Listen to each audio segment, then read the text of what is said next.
तो आज हम स्टार्ट कर रहे हैं अपनी एक्सरसाइज 8.2। ओके, तो सबसे पहले बात करते हैं इसके बेसिक की। तो सबसे पहले अपने आएगी एक टेबल, वो आपको पहले बनाना सीखनी है, देन उसके बाद उससे रिलेटेड अपने को क्वेश्चंस करने हैं, ठीक है ना। तो देखो सबसे पहले ये टेबल कैसे बनाएंगे। कुछ स्पेसिफिक एंगल्स अपने को दिए होंगे, जैसे 0, 30, 45, 60, 90, इनकी वैल्यूज हम निकालेंगे। देन उसके बाद में उस टेबल का यूज करेंगे और ट्रिग्नोमेट्रिक रेशियोज को सॉल्व करेंगे, ठीक है। तो देखिए सबसे पहले आपको एक लाइन अच्छे से लर्न कर लेनी है। ये बनाना भी बताऊंगा अभी आपको, एक लाइन कैसे आप ट्रिक के थ्रू बना सकते हो। ओके, तो देखिएगा सबसे पहले आपको एक लाइन याद करनी है साइन थीटा के लिए। साइन के लिए होगा 0, 1/2, 1/√2, √3/2 और 1। ओके, तो लाइन क्या होगी, अपने एंगल्स ध्यान रखना यही आएंगे 0, 30, 45, 60, 90। क्लियर। तो एक लाइन आपको लर्न कौन सी करनी है, 0, 1/2, 1/√2, √3/2 और 1। ओके, ये है साइन थीटा के लिए।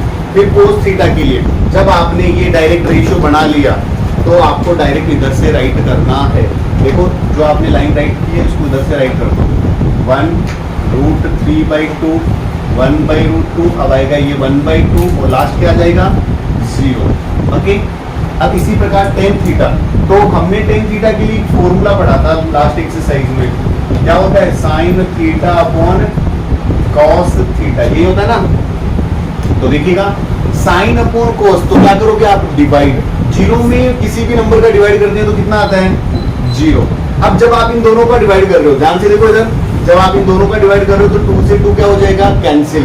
बचेगा क्या, 1/√3। कितना बचेगा, 1/√3। अब देखो ये दोनों वैल्यू सेम, जैसे डिवाइड करोगे तो सेम वैल्यू में सेम का डिवाइड कितने टाइम होता है, 1 टाइम। ओके, 2 से 2 कैंसिल, √3/1 को क्या राइट करेंगे, ओनली √3। और 1 में 0 का डिवाइड, किसी भी नंबर में 0 का डिवाइड करते हैं तो वैल्यू क्या आती है, undefined. Okay, not defined value आती है, जिसको हम बोलते हैं इनफाइनाइट। क्या बोलते हैं, इनफाइनाइट। ओके, इसी प्रकार अब देखो कोट, तो मुझे बताओ कोट किसका रेसिप्रोकल होता है। आपको फर्स्ट एक्सरसाइज के बेसिक में बताया है मैंने, क्या होता है बताओ, टेन का रेसिप्रोकल कोट, सेक का क्या हो जाएगा कोस, और कोसेक का हो जाएगा साइन। तो देखिएगा कोट के लिए एक चीज ध्यान रखना, आप इधर से भी राइट कर सकते हो या इनका रेसिप्रोकल कर दो, उल्टा कर दो दोनों का, ठीक है। या बेटर रहेगा आप इधर से राइट कर दो, जैसे फर्स्ट में किया था, साइन के लिए लाइन डायरेक्ट लिखी, फिर उसके बाद कोस में इधर से उल्टा राइट कर दिया। इसी प्रकार आपने टेन की लाइन बनाई, तो आगे जो कोट थीटा उसके लिए इधर से राइट कर सकते हो। तो क्या बनेगा, देखो इनफाइनाइट √3, 1 और 1/√3 और इधर क्या आ जाएगा 0। ओके, अब इसी प्रकार सेक थीटा, सेक किसका रेसिप्रोकल होता है, कॉस का। तो कॉस का रेसिप्रोकल मतलब उल्टा करो, तो 1 के नीचे कुछ भी नहीं है, 1 मानेंगे, तो 1 का रेसिप्रोकल 1 ही होता है। इसका रेसिप्रोकल करोगे क्या हो जाएगा, 2/√3। 1/√2 का रेसिप्रोकल √2/1, तो डिवाइड में 1 का कोई सेंस नहीं। 1/2 को क्या राइट करोगे 2, और 0 का रेसिप्रोकल होता है इन्फिनिटी। देखो कैसे, भाई आपने लिखा 0/1, इधर इसका रेसिप्रोकल क्या होगा 1/0। तो देखो किसी भी नंबर में 0 का डिवाइड कितने टाइम्स होता है, इनफाइनाइट, मतलब ये अनडिफाइंड फॉर्म बनाता है। बुक में आपके नॉट डिफाइन लिखा हुआ होगा, जहाँ जहाँ इनफाइनाइट लिखा है मैंने।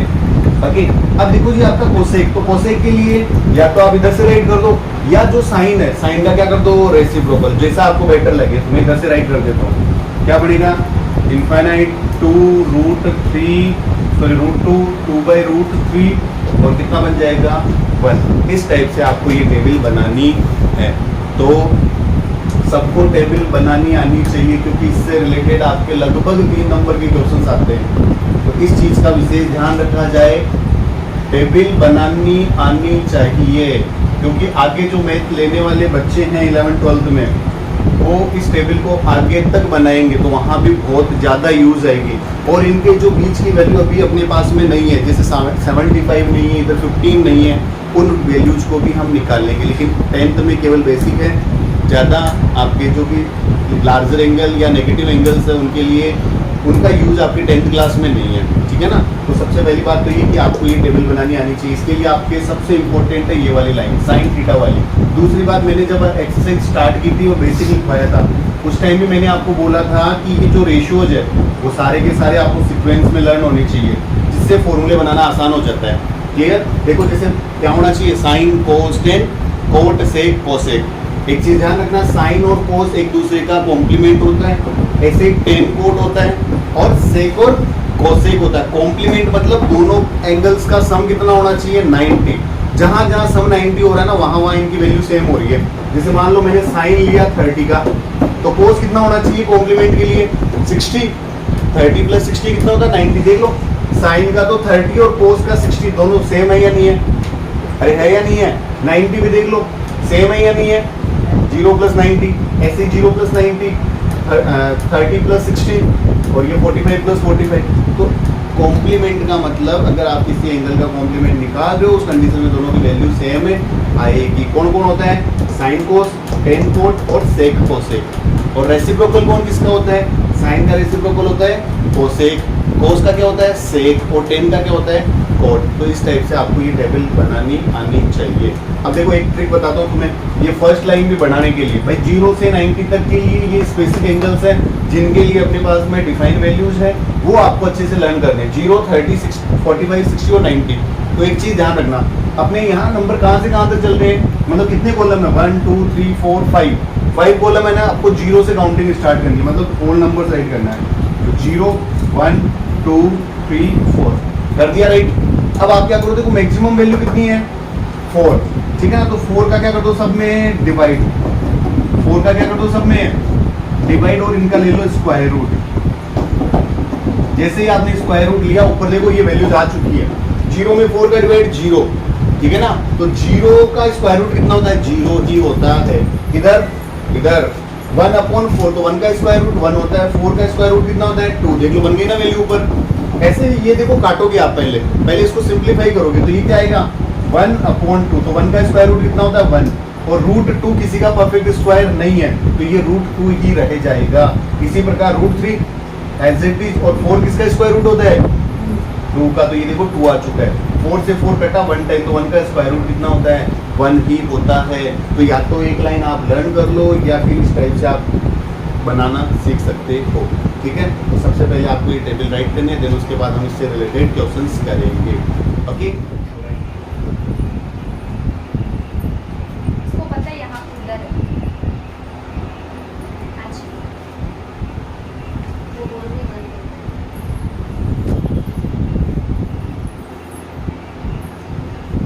सर सही बोल रही है, पढ़ाई लिखाई में कुछ नहीं हो रहा, और नहीं हो रहा। चलो देखो, अभी हमने जो टेबल बनाई है उसका यूज करेंगे और ये जो क्वेश्चंस है उनको सॉल्व करेंगे। फर्स्ट में ये देगा इवैल्यूएट द फॉलोइंग्स, ओके। तो फर्स्ट क्वेश्चन आपको दे रखा है sin 60 cos 30 plus cos 30 sin 60। Answer आएगा 1। कैसे आएगा देखना, हाँ कैसे आएगा वो देखना। sin 60, तो टेबल में देखो sin 60 की वैल्यू कितनी है √3/2, ये डॉट मीन्स मल्टीप्लाई है, ओके। cos 30, तो cos 30 की वैल्यू देखो वो भी कितनी है √3/2। sin 30 होता है 1/2 और cos 60, तो cos 60। देखिए अभी हमने जो टेबल बनाई थी उसका यूज करना है और अपने को क्वेश्चंस को सॉल्व करना है, ठीक है ना। तो अपना फर्स्ट जो क्वेश्चन है उसमें दे रखा है sin 60 cos 30 plus cos 30 sin 60, okay. तो देखिएगा sin 60 cos 30 plus sin 30 cos 60, clear. ये वैल्यू निकालिए, तो देखो टेबल में आप वैल्यू देखो, sin 60 की वैल्यू कितनी है √3/2, डॉट मीन्स होगा मल्टीप्लाई। cos 30, तो cos 30 भी कितना है √3/2। sin 30 की वैल्यू कितनी होती है 1/2। cos 30, तो cos 30 भी कितना होता है 1/2। तो करो इनका मल्टीप्लाई, √3 मल्टीप्लाई √3 कितना होगा 3, ठीक है ना। और 2 2 कितना हो जाएगा 4, 1 × 1 कितना 1, 2 2 4। एलसीएम क्या है दोनों का 4, ओके। जैसे ही हम देखेंगे दोनों का एलसीएम सेम है तो ऊपर वाली वैल्यू डायरेक्ट ऐड हो जाएगी। तो 3 + 1 बताओ कितना हो गया रे 4/4, 1। ये हो जाएगा अपना फर्स्ट का आंसर। मैंने पहले बोला था आपको आंसर कितना आएगा 1। सेकंड क्वेश्चन, सेकंड को ध्यान से देखना, क्या दे रखा है 210 स्क्वायर 45। तो ध्यान रखना जो वैल्यू होती है उसका स्क्वायर होगा 1, क्लियर। तो रखो वैल्यू जिनकी 210 45 कितना होता है 1, तो 1 का स्क्वायर होगा। ये जो वैल्यू है ना अपने एंगल की जो वैल्यू आएगी उसका स्क्वायर करना है, क्लियर। ऐसे देखो cos स्क्वायर 30, तो cos 30 की वैल्यू कितनी होती है √3/2 और उसका स्क्वायर।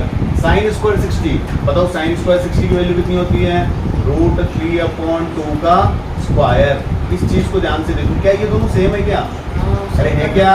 तो इससे ये कैंसिल, तो बचेगा क्या? 2 और 1 का स्क्वायर होता है 1, तो 2 1 जा 2। इस टाइप से आपको करना है। ये दो क्वेश्चन तो फिर भी इजी है, लेकिन थर्ड और फोर्थ है ना, वो थोड़े से लेंथी क्वेश्चन है और दोनों इंपॉर्टेंट है। तो पहले इनको आप राइट करो, क्योंकि ये क्वेश्चन आएंगे तो 1 मार्क्स में आएंगे, लेकिन वो वाले आएंगे ना तो या तो 2 का आएगा या 3 मार्क्स या 4 मार्क्स में आएगा। ओके, तो पहले की थर्ड क्वेश्चन बताइएगा क्या है, आपको दे रखा होगा। cos 45 degree upon cos 45 degree upon sec 30 degree 30 degree plus cosec, बोलना कितना 45 हो गया? 30।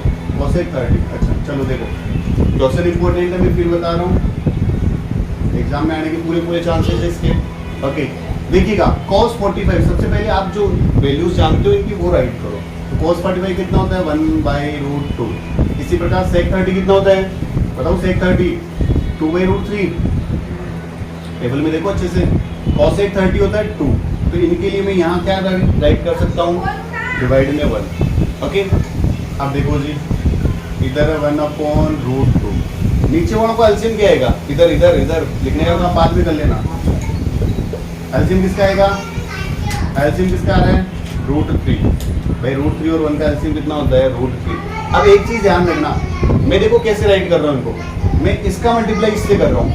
भाई क्रॉस मल्टीप्लाई होगा, दोनों डिफरेंट वैल्यू है तो मैं लिखूंगा पहले 2, फिर लिखूंगा 2√3। तो मैं बड़ी वाली वैल्यू को पहले लिख रहा हूँ ताकि आगे चलकर दिक्कत नहीं हो, आगे नेगेटिव सिंबल नहीं आए। तो मैंने पहले क्या लिखा? 2√3 और फिर 2 1 जा 2। क्लियर? अब ध्यान रखना, ये सेकंड वैल्यू आती है नीचे और ये जो फोर्थ वैल्यू वो पलट के जाती है ऊपर। तो देखिएगा ये आएगा √2 तो नीचे और √3 जाएगा ऊपर। ओके तो देखिएगा 1 इंटू √3 कहाँ जाएगा? पलट के ऊपर, ये आ जाएगा नीचे, तो √2। ये देखिए इन दोनों में से कुछ कॉमन नजर आ रहा है आपको? ध्यान से देखना इस स्टेप को, बहुत इंपॉर्टेंट स्टेप है ये। तो यहीं से ये क्वेश्चन घूमेगा पूरा। देखो जी दोनों में से कॉमन क्या आ रहा है? 2 मैं उसको यहाँ लिख दूं। ये √2 कौन सा है? ये ऊपर वाला नीचे आया, और अंदर से कॉमन क्या आया? 2। क्लियर? तो यहाँ क्या बचेगा? √3। भाई 2 तो बाहर आ गए ना, तो क्या छोड़ के जाएगा? ये 3, √3। यहाँ देखो 2 का डिवाइड होता है 2 में 1 टाइम, 2 ही था और वो अकेला ही चला गया, तो क्या छोड़ के जाएगा? 1। क्लियर? ये वाला स्टेप आया समझ में? वापस देखना, √2 नीचे, इन दोनों में से कॉमन क्या आया? 2। तो यहाँ बचेगा केवल √3, और यहाँ देखो 2 का डिवाइड इस 2 में कितने टाइम? 1 टाइम, तो क्या छोड़ के आया? 1। और ये √3 पलट के कहाँ गया? ऊपर, तो 1 से मल्टीप्लाई होगा। अब ये है √3, अब इस √2 का अंदर मल्टीप्लाई कर दो, ठीक है ना? जो इरेशनल नंबर है उनको इकट्ठे कर दो। √3 इंटू √2 कितना हो जाएगा? √2 √3 जा √6, √2 1 जा √2। अब देखो जी, आपने 9th क्लास में डिनोमिनेटर का किया है रेशनलाइजेशन, किया था नहीं किया था? यहाँ क्या दे रखा है? √6 प्लस √2, ठीक है ना?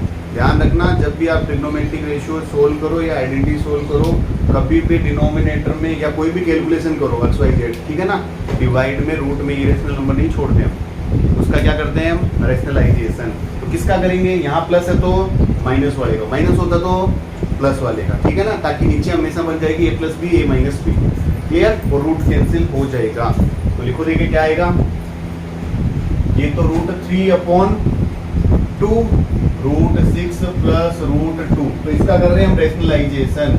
तो करो रेशनलाइज, प्लस है तो माइनस वाले का, तो √6 माइनस √2 अपॉन √6 माइनस √2। अब करो मल्टीप्लाई, √3 6 कितना होता है? √18 माइनस √3 2 जा √6। ये देखो 2 तो एज इट इज, यहाँ ध्यान से देखना, a plus b a minus b क्या होता है रे? a plus b a minus b, a square minus b square, दोनों पे स्क्वायर लगा हुआ है, तो √6 का स्क्वायर और √2 का स्क्वायर। तो आपने 9th क्लास में एक और चीज पढ़ी होगी भाई, रूट का मतलब होता है पावर हाफ, तो स्क्वायर करते हैं, ये रूट से स्क्वायर क्या हो जाता है? कैंसिल। तो क्या आएगा? √18 माइनस √6 अपॉन 2। देखो √6 का स्क्वायर होगा 6, यहाँ √2 का स्क्वायर हुआ 2, तो √18 माइनस √6, मतलब यहाँ पे कितना बचेगा 4, तो 4 2 जा कितना हो गया 8, वही आपका क्या हो जाएगा आंसर। आप चाहो तो ऊपर से कुछ कॉमन भी निकाल सकते हो, ओके। तो कई बुक्स में आपको आंसर ऐसे भी लिखा हुआ मिल सकता है, भाई ऊपर से निकाल लिया √6 कॉमन, ठीक है ना। तो √6 का डिवाइड इसमें तो होता है √3 टाइम, और इसमें हो जाएगा 1 टाइम, ओके। और डिवाइड में आपकी वैल्यू सेम, ओके। तो ऐसे भी लिखा जा सकता है, तो इस टाइप से करना है। ध्यान रखना सबसे इम्पोर्टेंट स्टेप कौन सा है, ये वाला। यहाँ से अगर आपने ढंग से इनका मतलब ऊपर नीचे नहीं लेके गए ना वैल्यू को, कॉमन ढंग से नहीं निकाला तो आउट हो जाएगी, फिर आगे क्वेश्चन सोल्व नहीं हो पाएगा आपसे, ठीक है ना। और अगर करोगे भी तो आंसर गलत है आएगा, क्लियर। तो ध्यान रखना इस स्टेप का, 1-2 बार सोल्व करोगे हो जाएगा इजीली, क्लियर। क्वेश्चन इंपॉर्टेंट देखिएगा। नेक्स्ट अपना क्वेश्चन है 4th क्वेश्चन, ओके। ये भी इंपॉर्टेंट है, इस चीज का भी ध्यान रखना। देखिए क्वेश्चन आपको देगा sin 30 plus tan 45 minus cos 60 upon sec 30 plus cos 60 plus cot 45, ठीक है ना। तो सबसे पहले इनकी वैल्यूज पुट करो आप, ओके। तो बताइएगा sin 30 कितना होता है 1/2, tan 45 कितना होता है 1, माइनस cos 60 कितना होता है 2/√3, ओके। इसी प्रकार देखिए sec 30 कितना होता है, sec 30 भी होता है 2/√3, cos 60 होता है 1/2, प्लस cot 45 होता है 1, क्लियर। अब देखो ऊपर अलग अलग वैल्यूज है, नीचे भी अलग अलग वैल्यूज है, तो अपने को इनका लेना पड़ेगा एलसीएम। कितना लेना पड़ेगा, मतलब क्या लेना पड़ेगा एलसीएम। ऊपर एलसीएम क्या आया भाई, ऊपर एलसीएम क्या आएगा 2√3, यहाँ कुछ भी नहीं है तो नीचे 1 लगा दोगे, इधर भी कितना लगा दोगे 1। तो देखो ये क्या दिख रहा है आपको 2√3, देखो 2 का डिवाइड इसमें इधर 2 से 2 कैंसिल, बचा √3, तो √3 1 जा √3 प्लस 1 का डिवाइड इसमें यही आएगा एज इट इज 2√3 माइनस √3 से √3 कटेगा, तो 2 × 2 2 जा 4 अपॉन, देखो नीचे भी एलसीएम कितना 2√3, तो √3 से √3 तो कैंसिल, 2 बचा, तो 2 2 जा 4 प्लस 2 से 2 कटा तो √3 1 जा √3, 1 का डिवाइड इसमें 2√3 टाइम, तो 2√3 1 जा 2√3। ध्यान से देखो इधर, अभी आपने पहले बोला था ना वो तो ये कट सकता है क्या, तो देखो ये √3 दोनों लाइक टर्म्स है ना, अब ऐड होगी, ये प्लस है ना ऐड होगी, ये 2 टाइम्स है और ये 1 टाइम है, 2 और 1 कितना हो गया, अरे 2 और 1 3√3, ठीक है ना, -4। अच्छा एक चीज देखो, ये दोनों वैल्यूज कट सकती है, ऐसे डिवाइड में क्या बचेगा, देखो ये 2 और 1 कितना हो गया 3, भाई 2√3 और √3 3√3, और ये क्या है +4। फिर से यही तो गलती करते हैं हम, इससे आपने ये काट दिया, इसको इससे काट दिया, -1 टाइम है ना, लेकिन ये प्लस माइनस में है, नहीं कटेंगे, हमें क्या करना पड़ेगा इसका रैशनलाइजेशन। तो दोनों हाँ ये सेम है, कट गए है ना, नहीं कटेंगे, क्यों, क्योंकि यहाँ कौन बैठा है प्लस माइनस, अगर यहाँ मल्टीप्लाई होता तो कट जाते, तब आंसर बना जाता, ठीक है ना, लेकिन फिलहाल नहीं आ पाएगा।